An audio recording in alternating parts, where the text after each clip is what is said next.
ఈరోజు బాగా ఉంటున్న వాళ్ళు ఏంటంటే రేపు కనబడట్లేదు. అలా అని అందరి హెల్త్ బాగోదని నేను చెప్పను. సో ప్రతి ఒక్కరు కూడా రోడ్ మీద వెళ్తున్నప్పుడు డ్రింకింగ్ చేయొద్దు, అండ్ అలాగే డ్రింక్ చేస్తూ కూడా డ్రైవ్ చేయొద్దు. తప్పనిసరిగా హెల్మెట్ ధరించండి, ఎందుకంటే మీ భద్రత కోసమే పోలీస్ డిపార్ట్మెంట్ వాళ్ళందరూ చెప్తూ ఉంటారు. కాబట్టి మన హెల్త్ మనకి ఇంపార్టెంట్, కాబట్టి మన లైఫ్ అనేది మనకి ఇంపార్టెంట్. కాబట్టి దయచేసి ప్రతి ఒక్కరికి కూడా మళ్ళీ రిక్వెస్ట్ చేస్తున్నామండి, ఎవరు కూడా డ్రింకింగ్ చేయొద్దు. డ్రింక్ చేసి ఎవరు కూడా బైక్ అలాగే ప్రతి ఒక్కరు కూడా హెల్మెట్ దయచేసి ధరించండి. Thank you so much.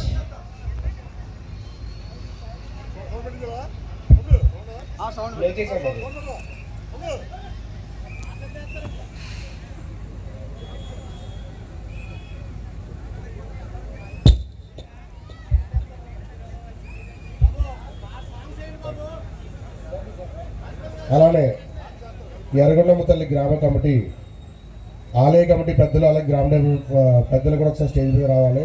ఎందుకంటే ఈరోజు ఘనంగా గుర్రపందె పోటీలు నిర్వహించడం